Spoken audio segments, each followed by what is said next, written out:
Hello and welcome to the Bhagavatam. I know we've all heard about God, but have you ever heard of the idea that most of us are trying to be God? I know we've all heard about God. Most of us are trying to. Okay, let's start again. Hello and welcome to the Bhagavatam. Some of you believe in God and some of you don't believe in God. But there is one thing that almost every human being is busy doing.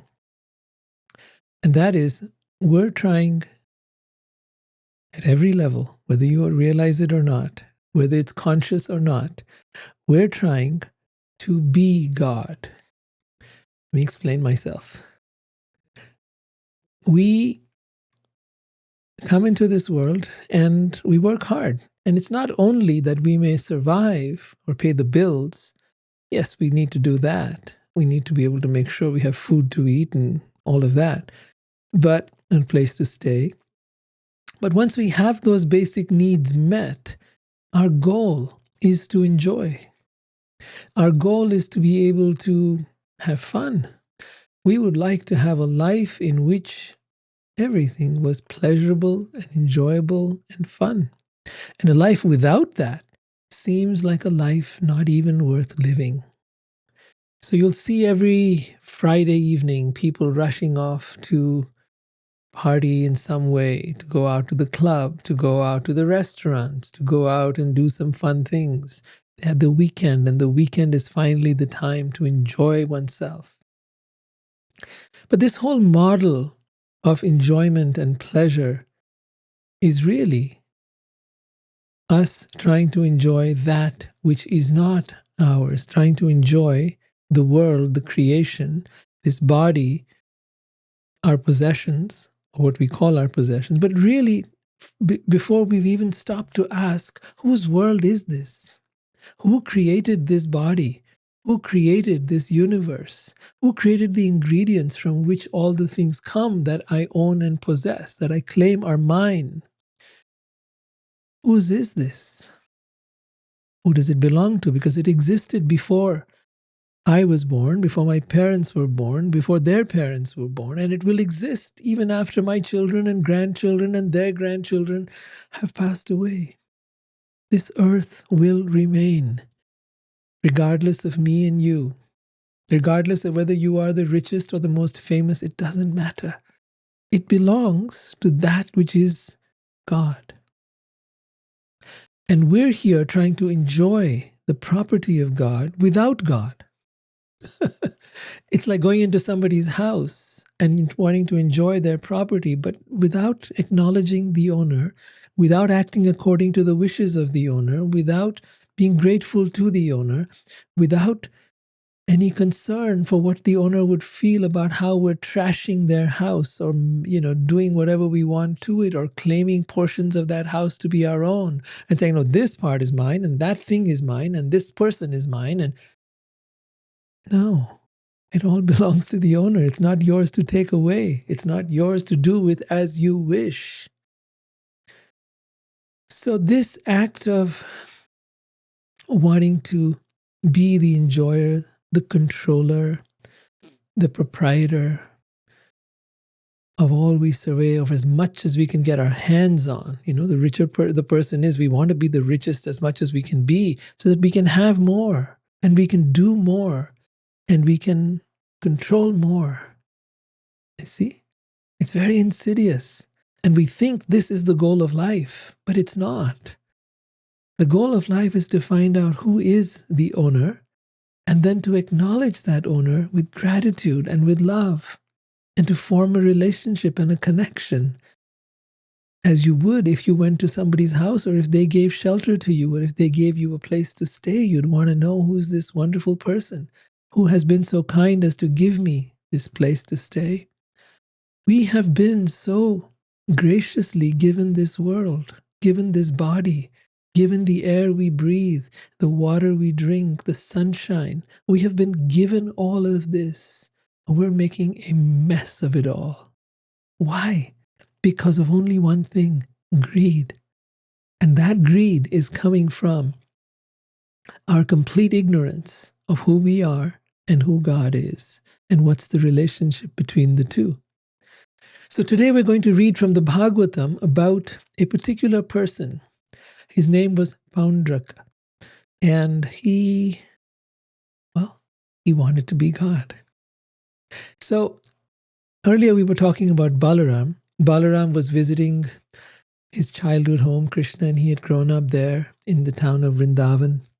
And Balaram had, after a long time of having been away, gone back to visit the home where his parents who raised him, where all their friends, everyone was there. Krishna, on the other hand, was unable to go because everyone in Dwarka, which is where they were now living, and where they had a palace and where they had a wonderful kingdom and lots of beautiful subjects and people who loved them dearly, they didn't want Krishna to go. They knew that Krishna is captured by those who love him. They knew that he is the Supreme Lord, the source of all creation. And he has come to this world.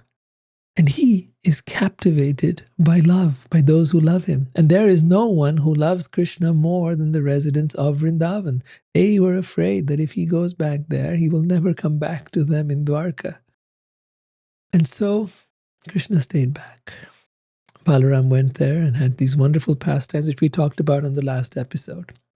Now, while Krishna was here, the ruler of Karusha is a particular kingdom, not anymore, but called by that name, whose name was Paundraka.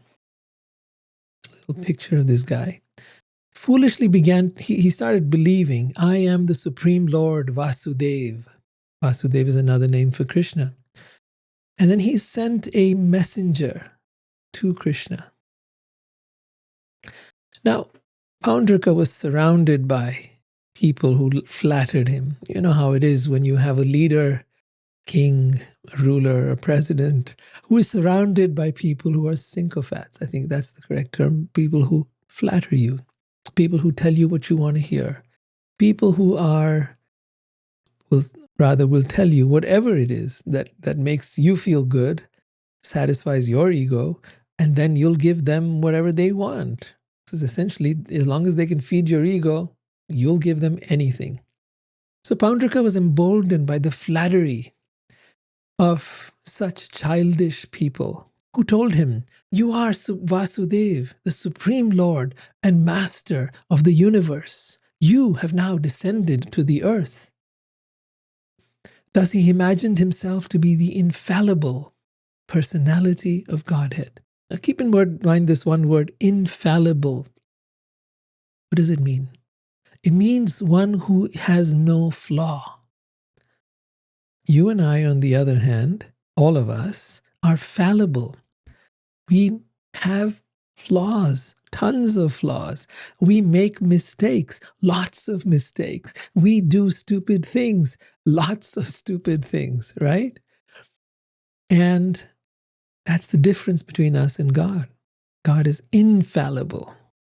He is also the original being. We're not. He is the source of all creation. We are not. So there's a lot of people who go around saying, I'm God, you're God, we're all God. I'm sorry. What part of God are you what did you create? Have you created even your own body? Did you create your hand? No. Can you create a blade of grass, please? No, you can't. Then how are you God? You see?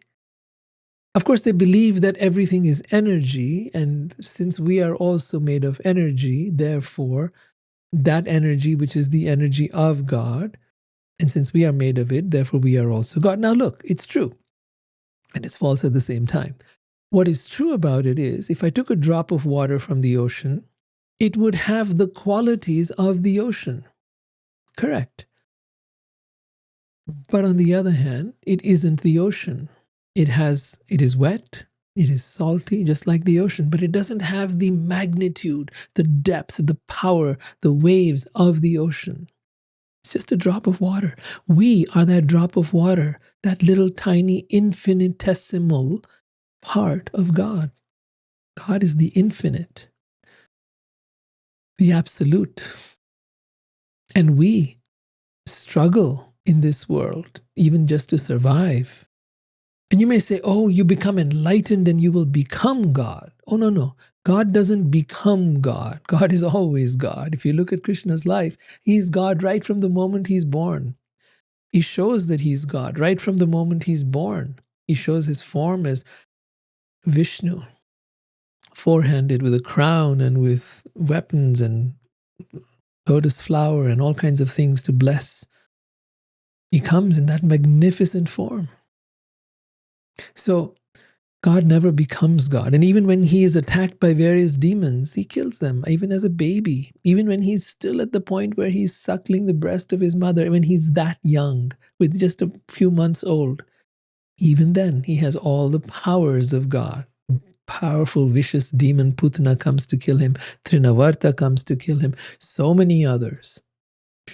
Just without any weapons even. Nothing, no weapon. Just kills them. So this person, Paundraka, one could call him slow-witted, was acting just like an unintelligent child whom other children are pretending is a king. Now he sent a messenger to Krishna.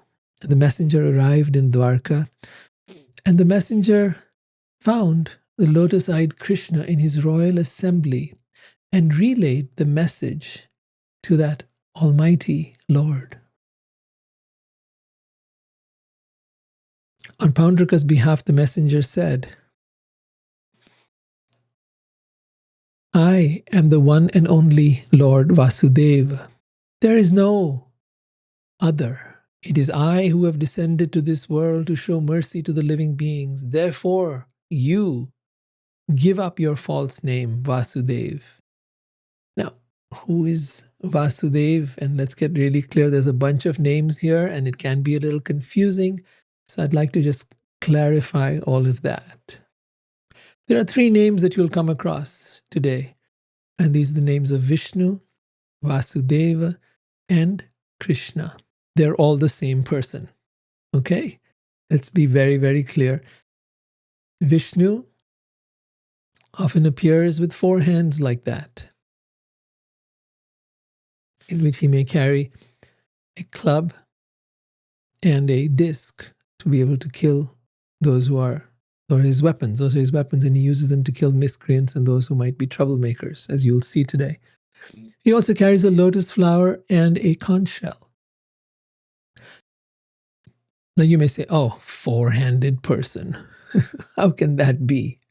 Well, even when he appeared before Vasudeva and Devaki when they were in jail, he appeared in that form.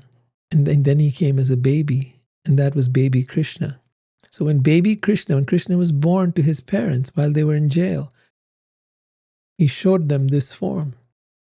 And this is the form that can be called Vasudeva or Vishnu or Krishna. And sometimes he may have many arms, and that's okay. He can be as he wants to be. So this imposter is saying to Krishna, he's saying, give up my personal symbols, which out of foolishness you now carry, and come to me for shelter. If you do not, then you must give me battle. Okay. So at this point, because this was being read in front of everyone in the assembly of Krishna's, palace, so everyone was hearing it, and King Ugrasena, who was the king at that time, and Krishna was there, and so were all the other ministers and other people in the assembly house. They all began laughing. Who is this guy, and what does he think he is? When they heard this vain boasting of the unintelligent Paundraka, Krishna, the Supreme Personality of Godhead, after enjoying the jokes of the assembly, told the messenger to relay a message to his master. So Krishna said to the messenger, please relay this. You fool, I will indeed let loose the weapons you boast of in this way. How he's going to let loose of them? Well, you'll see. So Srila Prabhupada nicely describes this scene as follows when he says that when all the members of the royal assembly, including King Ugrasen, heard this message sent by Paundraka, they laughed very loudly for a considerable time. After enjoying the loud laughter of all the members of the family of the assembly, Krishna replied to the messenger as follows. O messenger of Paundraka, you may carry my message to your master. He is a foolish rascal. Prabhupada explains it like this. I directly call him a rascal, and I refuse to follow his instructions. I shall never give up the symbols of Vasudev, especially my disc. I shall use this disc not only to kill Paundraka, but also all his followers. I shall destroy this Paundraka and his foolish associates, who merely constitute a society of cheaters and the cheated. Then Krishna continued in his message to Paundraka. He says, when you lie dead, O fool, your face covered by vultures, herons, and birds, you will become the shelter of dogs. Prabhupada writes, Krishna told Paundraka, when I shall destroy you, foolish king, you will then have to conceal your face in disgrace. And when your head is severed from your body by my disc, it will be surrounded by meat-eating birds like vultures, hawks, and eagles. At that time, instead of becoming my shelter, as you have demanded, you shall be subject to the mercy of birds. At that time, your body will be thrown to the dogs, who will eat it with great pleasure. The messenger returned and conveyed Krishna's insulting reply to his master in its entirety. Meanwhile, Krishna mounted his chariot and went to the vicinity of Kashi. So the city of Kashi exists even today and is a very major spiritual hub where the main deity worshipped there is Shiva. You'll come across him in today's episode as well. So upon observing Krishna's preparations for battle, because now Paundraka was on alert, he knew Krishna was going to battle him. The mighty warrior Paundraka quickly went out of the city with 2 full divisions. They are called Akshahini, and each of them contained 218,700 soldiers, some of them on chariots, others on horses, others on foot, all different, and others on elephants. So 2 divisions of these would mean 437,000 soldiers. Paundraka's friend, the king of Kashi, Kashi Raja, followed behind with 3 Akshahini divisions. That means 656,000 soldiers. So that's a total of about 1 million soldiers that were ready to attack Krishna and his army. Krishna saw that Paundraka was carrying the insignia of Vishnu, such as the conch shell, disc, sword, and club, and also an imitation saranga bow, just like Krishna's bow, and Srivatsa mark. He has the mark of Srivatsa. He was wearing all the correct symbols Krishna normally wears. This Paundraka wore a Kaustubha gem, it was decorated with a garland of forest flowers and dressed in upper and lower garments of fine yellow silk, just like Krishna wore. His banner bore the image of Garuda, and he wore a valuable crown and gleaming shark-shaped earrings. When Krishna saw this, he laughed heartily. And when he saw how the king had dressed up in exact imitation of his own appearance, just like an actor on stage, he just couldn't contain his laughter. Srila Prabhupada describes the scene as follows. On the whole, however, Paundraka's dress and makeup were clearly imitation. Anyone could understand that he was just like someone on stage playing the part of Vasudeva or Krishna in false dress. When Sri Krishna saw Paundraka imitating his posture and dress, he could not check his laughter, and thus he laughed with great satisfaction. Srila Jiva Goswami points out that it was a benediction from Shiva that enabled Paundraka to imitate Krishna's dress and appearance exactly. This is from the Padma Purana. Now the enemies of Krishna attacked him. This is all the entire armies that Paundraka had come with, and the king of Kashi. Both of them had come with it's about 1 million soldiers. So they attacked Krishna and his army with tridents, clubs, barbed darts, lances, swords, axes, and arrows. But Krishna fiercely struck back at the army of Paundraka and Kashi Raja, the king of Kashi, which consisted of elephants, chariots, cavalry, and infantry. Krishna tormented his enemies with his club, sword, and Sudarshan disc and arrows, just as the fire of annihilation torments the various kinds of creatures at the end of the cosmic age. So a big battle was taking place. There's Krishna and Paundraka. Krishna is very much in the battlefield, loves it, loves taking on people like that. Now you might wonder, isn't God all about peace and love? Well, Krishna showed his aspect of peace and love too. But a true human being will take on whatever challenge is there. Now Krishna's people were being threatened. He was being threatened. There was an imitator. There was someone who was trying to be him. You know, have you ever had someone try to steal your identity? Well, that's what was happening here. And such people need to be shut down. You'll come across them from various parts of the world. They will try to get all the information about you, and then they will try to be you. And how does that feel? None of us would like that to happen.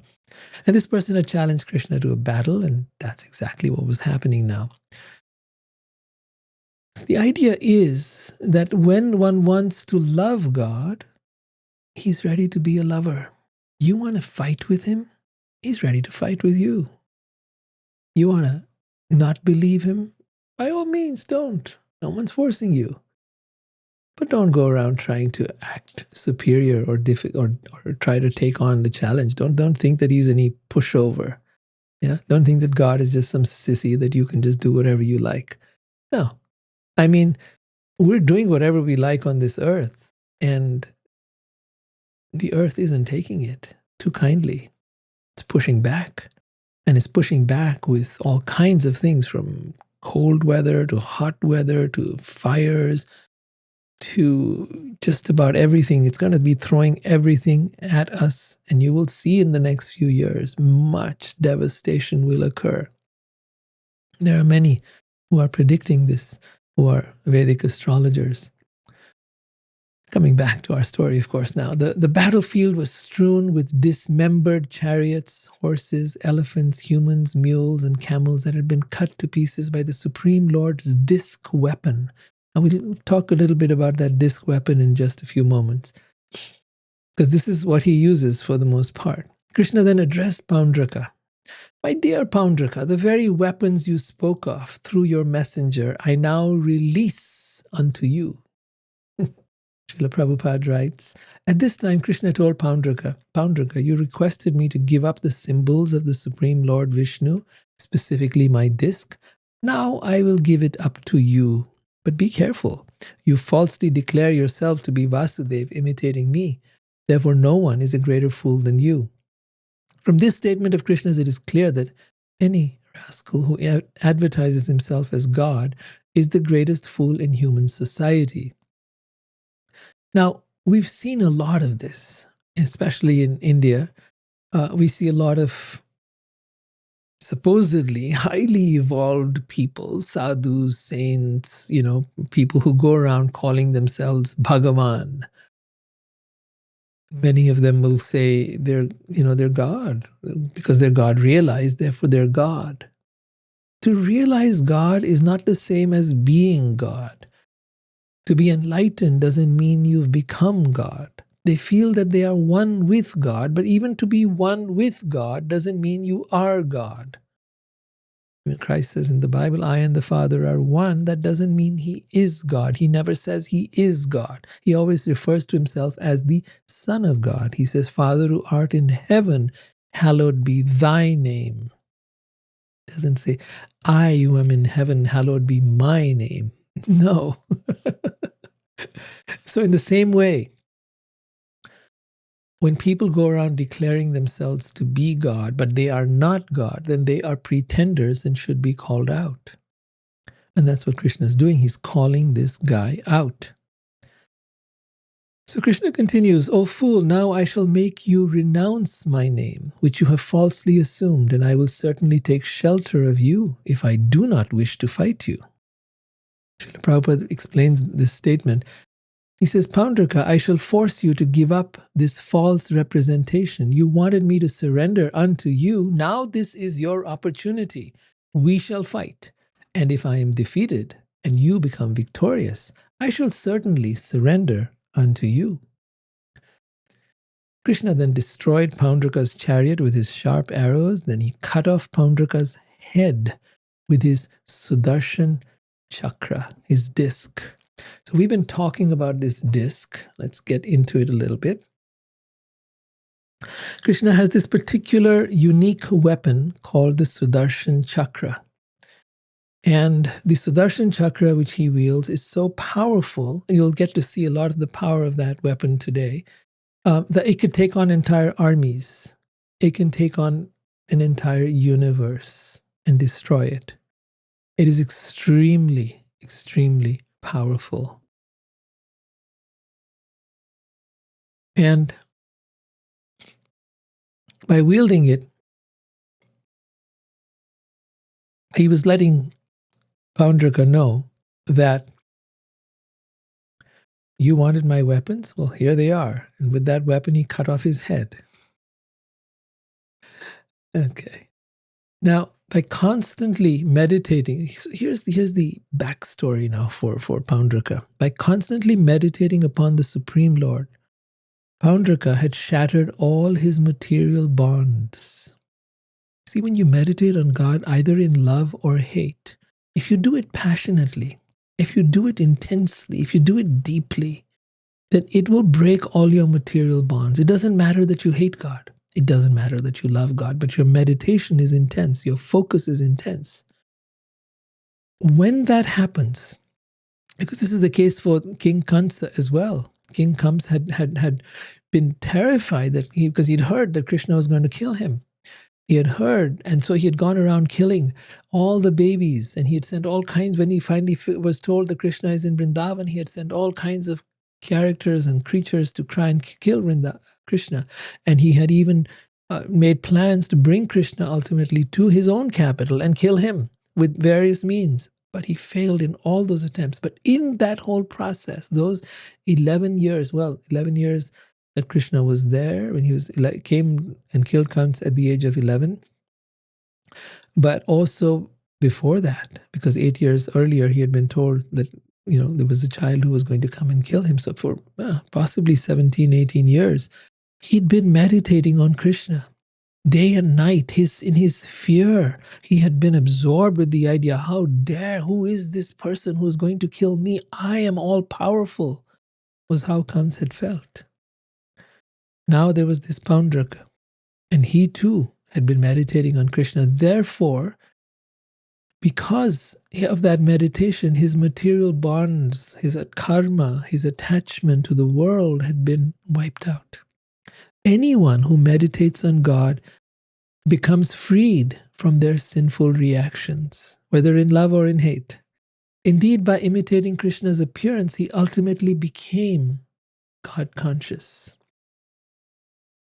Now, Srila Prabhupada writes, Paundraka always thought of Vasudeva or Krishna by falsely dressing himself in imitation of the Supreme Lord.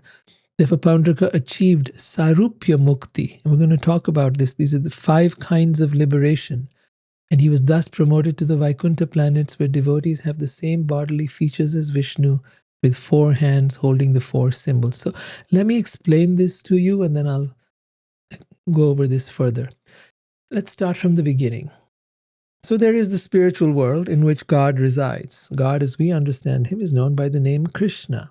Krishna comes from the word akarshit, which means the all-attractive one. He's youthful, playful, fun-loving, and joyous. Now, in that spiritual world, that radiating from Krishna, from God is this beautiful light. He himself resides on a planet known as Goloka. It's depicted here as a lotus flower, but within that is a planet. And within that planet are all the wonderful activities that he shows us when he comes to Earth. When he comes to Earth, he shows us the wonderful activities that take place in the spiritual world. That's what he comes here to show us in his pastimes in Vrindavan, when he's with his friends, when he's with his parents, when he's with his lovers. He's showing us what it's like to be with God. And we'll go into some of that in a little bit as well. So this is sort of a picture of the way the spiritual world is structured. There is what is called Goloka, which we talked about, which is the planet of Krishna. Then there is Vaikuntha, which are the many planets in the spiritual world. So this is still in the spiritual world where people do not have any material bodies. They have forms, but spiritual forms. So they are the Vaikuntha planets. Then there is the light called the Brahma Jyoti. I know these Sanskrit words might feel a little strange to you, but understand this is the light that everyone talks about in the spiritual world. That light, that Brahma Jyoti, is what pervades the entire spiritual world. But within that light are the planets. And then finally, there is, below all of that, is the material universe where we live. Right? So this might be another way to look at it. There is the light in the spiritual world, which is the Brahma Jyoti, which is everywhere. There are the Vaikuntha planets, which is planets where various forms of Vishnu reside, different avatars. And then there is the planet called Goloka, which is considered the highest of all, which is where Krishna resides. He is the highest form of God. So I hope that gives you a little bit of an idea. Now we go into the 5 kinds of liberation. What is most well known is this, Sayujya, which is where you merge into the light of God. This particular form of liberation is the most well known. People feel that they will merge into the light. I've often asked people, why is it that you want to merge into the light as your goal for your spiritual practice? And to me, the only answer I'm able to get is because I don't want to be in this world anymore, because this world is a world of suffering, and so the opposite of existence is non-existence. But you've only come from negative to zero.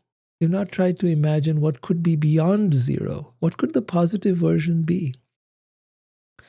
So the Vedas give us a very deep and clear understanding that this Sayujya Mukti, this merging into the light, is only one possibility, one kind of liberation. There is much more. There is what is known as Salokya, which is to be on the same planet as God. So we talked about the Vaikuntha planets, and on those planets there are different forms of Vishnu. You can be on the same planet, or you can be in Goloka along with Krishna. And there is Sarupya, having the same form as God. What does that mean? How can you have the same form as God? Well, yeah. A lot of us, when we see someone very beautiful, we wish we could be like that person. We wish we could have that level of beauty, that level of power, that level of strength. Well, God is the most beautiful of all, and people, when they look at him, they're in awe and reverence, and they want to be like him at the highest peak. So there is a kind of mukti or liberation in which you can have a form similar to that of God. You will not be God still, but you can have a form like him. So that's what you see here, Vasudeva or Vishnu in Vaikuntha. To give you a little close-up, you'll see various other beings there who also look like him. They are not him, but they look like him. Then there is Sarishti, having the same opulences as God. So that's another thing that we're often taken in by. If somebody's very powerful, somebody's very wealthy, Oh, we would like to have that kind of wealth. We would like to have that kind of abundance. We would like to have that kind of power. Sure, you can have that too. Krishna is saying, sure, you can have that as well. You will still not be God, but you can enjoy with God. You can have the same opulences as God and enjoy with God. Even the servant who live of a king or a very rich person lives in the same house as that person and enjoys the same opulences as that person. Right? So although we are all servants of God, nevertheless, we get to enjoy with God. He's inviting us, come back home, come back and be with me, enjoy with me. Why are you trying to struggle here, separate from me, trying to enjoy separately? It's not working, is it? Come back home. I want to be with you. But you see, love cannot be forced on anyone. You must choose it. You must have the option to do whatever it is you want. Be anything, have anything, do anything.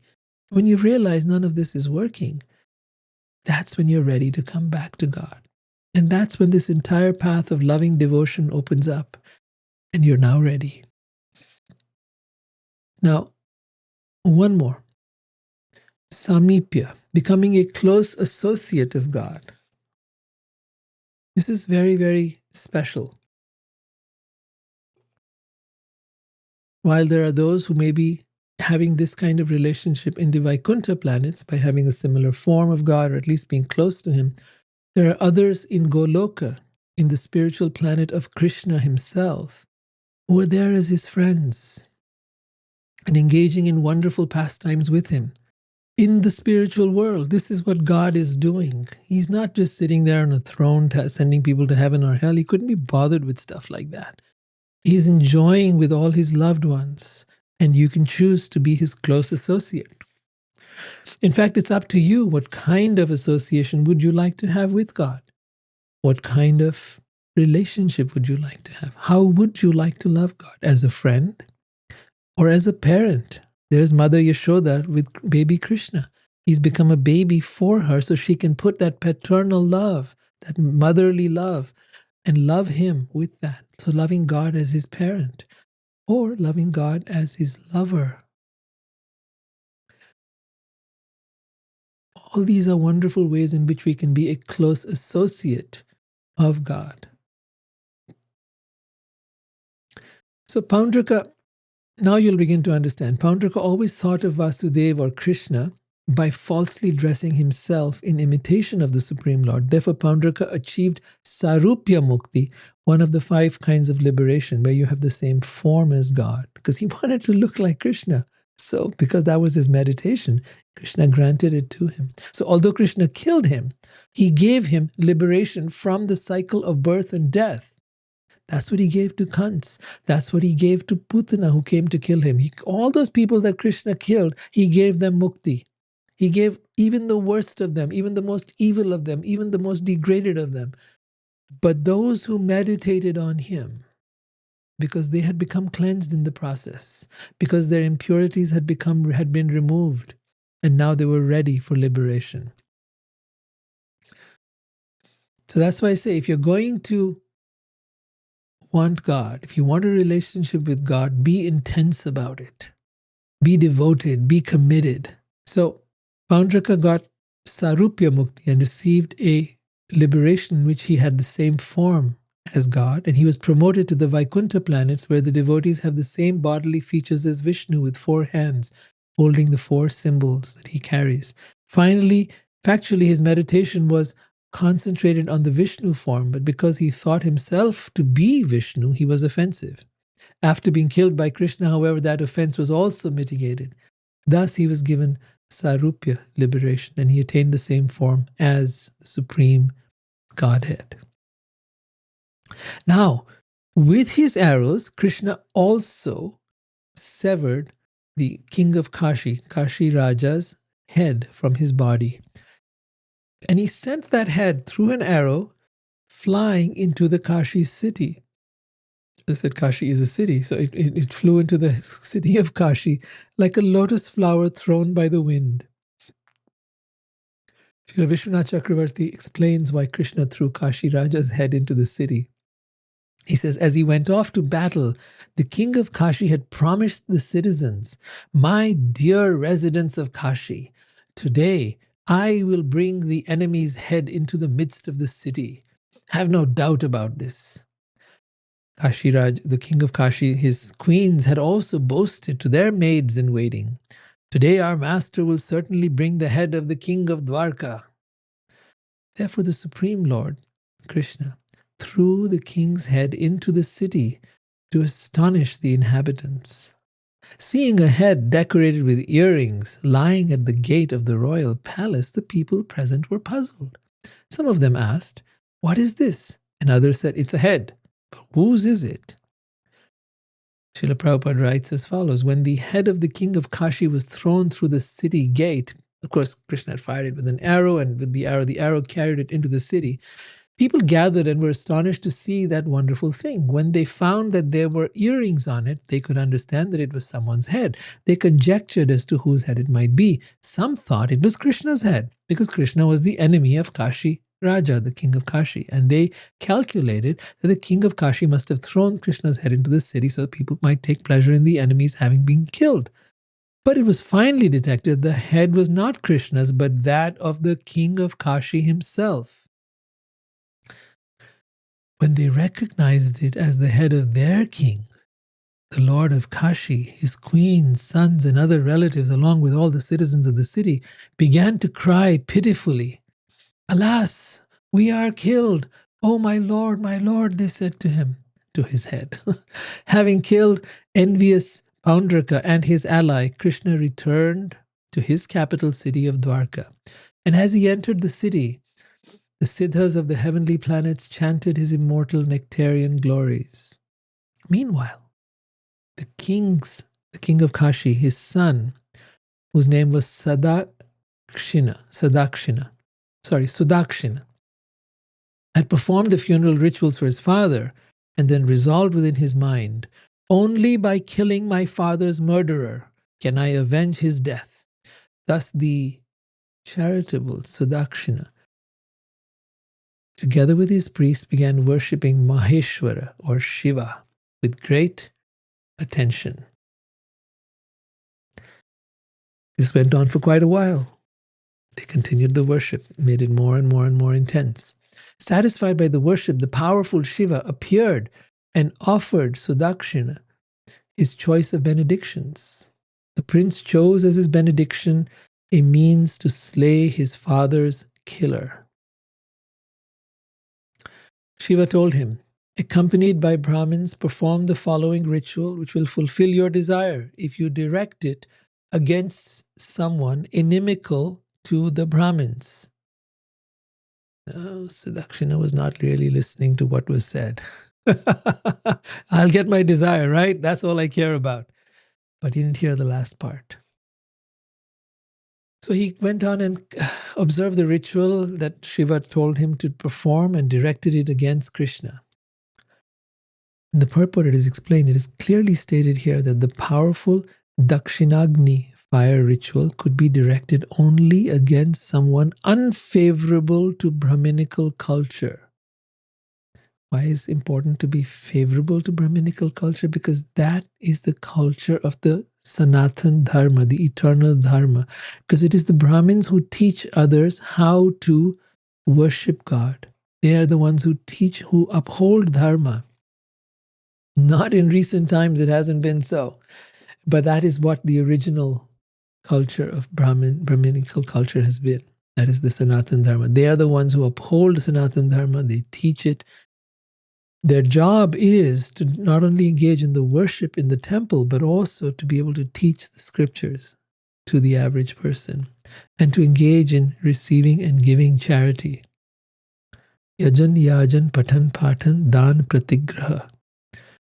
So Krishna is most favorable to the Brahmins and in fact maintains the Brahminical culture. Shiva knew this, that if Sudakshina, the son of the king of Kashi, attempted to direct the power of this ritual against Krishna, then Sudakshina himself would perish.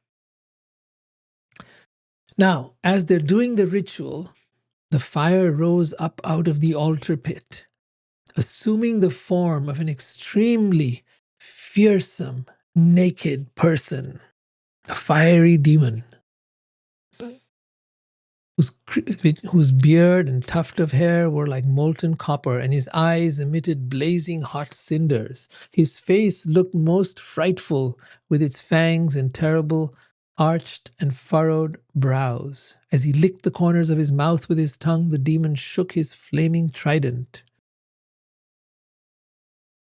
On legs as tall as palm trees, the monster raced towards the city of Dwarka, where Krishna lived. He raced there along with his company of ghostly spirits, shaking the ground and burning the world in all directions. Seeing the approach of the fiery demon, the residents of Dwarka, this is Krishna's island city where they lived, all the residents, seeing him coming, were struck with fear, like animals who are terrified by a forest fire. Distraught, they cried out to Krishna, the supreme Godhead, who was then playing at dice at his royal court. Save us, O Lord of the three worlds, from this fire burning up the city. When Krishna heard the people's agitation and saw that even his own soldiers were disturbed, that most worthy giver of shelter simply laughed and told them, "Do not fear, I shall protect you." And this is an important piece to understand here. How God is always there protecting us, even from the worst of dangers. Again and again and again, we see through these narratives, all through the Bhagavatam. There have been various stories from the stories of, or the histories of Prahlad, to the times of Krishna, to the times of all the Devas, and they were being harassed by the Asuras. We have seen again and again and again how God always protects us, and that we do not need to fear. And that one who is truly in that realization, who gets it, becomes fearless. Krishna is saying here, do not fear, I shall protect you. He says the same thing to Arjuna in the Bhagavad Gita. Sarva dharman parityajya mam ekam sharanam. He says, give up all your dharma, give up all your duties, your responsibilities, your attachments, everything, and surrender unto me. Why? Why should you do this? Aham tvam sarva papebhyo. I shall free you from all your karma, all your sinful reactions, all your negative karma that you've accumulated. Moksha ishamima shucha. And I shall give you moksha or liberation. Do not fear. I've got your back. I've got you. You do not need to be afraid. This is the beauty of having a relationship with God. Just being a yogi or wanting to merge into the light, you don't have a relationship with God. When Krishna is asked which is a better path, the path of the yogi to meditate and then ultimately become liberated into the light, is that better? Or is it better to come to the path of bhakti, loving devotion to God? Krishna says, both are good. Both are good. Both will bring you to me. And to go into the light is also to be with him. To become formless, to become nothing, is to still be with him. But you also have the option, when you have loving devotion, to be his associate, to be his friend, to be his lover, to be his beloved, and to love him in any way that your heart desires. You have that possibility as well. So the Almighty Lord, the internal and external witness of all, the internal and external witness of all, he's witnessing everything that is happening within us. He's witnessing everything that is happening outside us. He doesn't interfere, but he witnesses. He doesn't tell you anything. In fact, if he did tell you, most of the time we wouldn't listen. We listen more to our mind than we do to any prompting of our soul or of God trying to talk to us from within.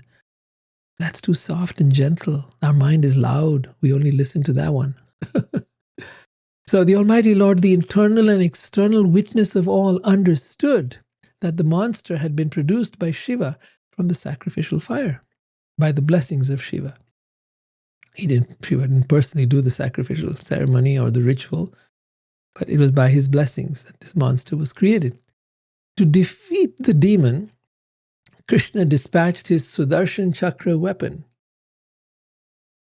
If you remember, we talked about the disc of Krishna. So he sent off that Sudarshan disc, which was waiting by his side. He sent it off. Srila Vishwanath Chakravarti comments that Krishna playing the part of a king. He's playing the part of a king, right? He's God. He's just this is all acting. It's all like fun and games.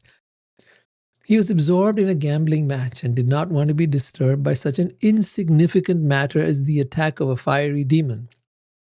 So he simply dispatched his chakra weapon, the disc, and ordered that weapon to take the necessary steps. The Sudarshan Chakra, the Sudarshan disc, blazed forth like millions of suns in the fire of universal annihilation, and with his heat he painted the sky on all directions, heaven and earth, and also the fiery demon destroyed them. Frustrated by the power of Krishna's weapon, the fiery creature, demon, produced by black magic, turned his face away and retreated. Created for violence, the demon then returned to Varanasi, Banaras, where he surrounded the city and then burnt Sudakshina, the person who had created him, and Sudakshina's priests, burned them to death, even though Sudakshina was his creator. Srila Prabhupada writes, having failed to set fire to Dwarka, the city of Krishna, the fiery demon went back to Varanasi, the kingdom of the king of Kashi. As a result of his return, the priests who had helped instruct the black art of mantras, along with their employer Sudakshina, were burned into ashes by the glaring, fiery effulgence of this demon. According to the methods of black art mantras instructed in the Tantra, if the mantra fails to kill the enemy, then because it must kill someone, it kills the original creator. Please understand this. Those who dabble in black magic, those who dabble in these evil arts,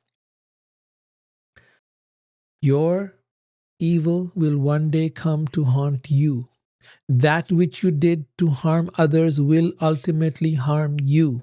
There is no getting around it. Evil begets evil. It will destroy you.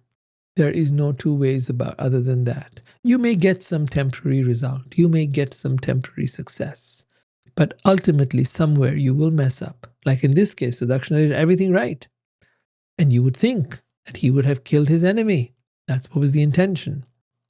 People employ black arts for this reason. But it backfired.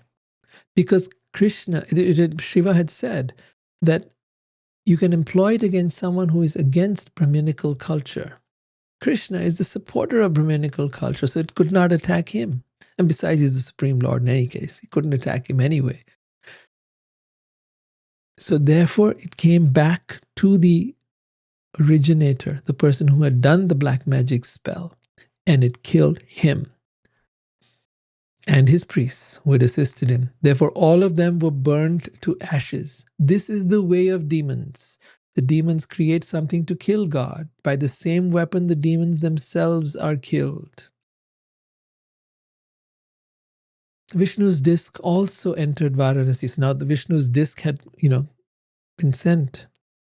It was chasing this demon. So Vishnu's disc also entered Varanasi in pursuit of the fiery demon and proceeded to burn the city to the ground, including all its assembly halls, residential palaces with raised porches, its numerous marketplaces, gateways, watchtowers, warehouses, and treasuries, and all the buildings were burned to the ground. After burning down the entire city of Varanasi, Vishnu's Sudarshan Chakra returned to the side of Sri Krishna, whose actions are effortless. See, Krishna didn't have to do anything. It was all done for him. And that is the way of God. Sometimes he engages in the battle. Sometimes he wants to. He wants to have a little fun and games, like, all right, let's get in there. And sometimes he'll just send his Sudarshan Chakra to do the job. God doesn't have to personally come here for all the evil that is happening on this earth. If he wants it to be destroyed, Bhumi is there, Mother Earth is there. She will take care of things. She will make sure that those who are doing harm will not survive. You do not need to worry. Any mortal who recounts this heroic pastime of Vasudeva Krishna, or who simply hears it attentively, will become freed from all sins. Do not worry. So, I hope you learned something from this. I hope you got something. And if you have, I'd love to hear your questions, your thoughts, your opinions. Yeah, what do you think? If you have a question, please write it in the comments, in the chat, wherever you are. If you're on Instagram or on YouTube or on Facebook or Zoom, write down your comments and I would love to answer your questions. If you're watching this later, after the live cast, please feel free to ask your questions in the comments. I'd love to hear from you. Please subscribe if you haven't already. And feel free to stay connected. I'd love to hear whatever your questions are, whatever your doubts are, whatever you think, either way, whether you agree, disagree, or have some particular issues that you might want to. We have the entire recording of the Bhagavatam from the first part all the way up to here. This is number 117, I think, and 117 episode in the Bhagavatam. And then there's an entire playlist of the Bhagavad Gita. So please feel free to watch all of that. And I look forward to seeing you next week on Tuesday. We'll be here at the same time. And that is 6 p.m. in Pacific time, 9 p.m. Eastern, and 7:30 a.m. Wednesday, India. So when I said Tuesday, 6 p.m. Pacific time, Tuesday, 9 p.m. Eastern time, and Wednesday, 7:30 a.m. India. That's when we're on for now. So I'll see you next week then. Have a wonderful week. Let me see. There's one last question here. Is there or not? I don't know.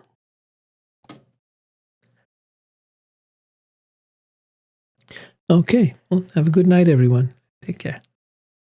Hare Krishna.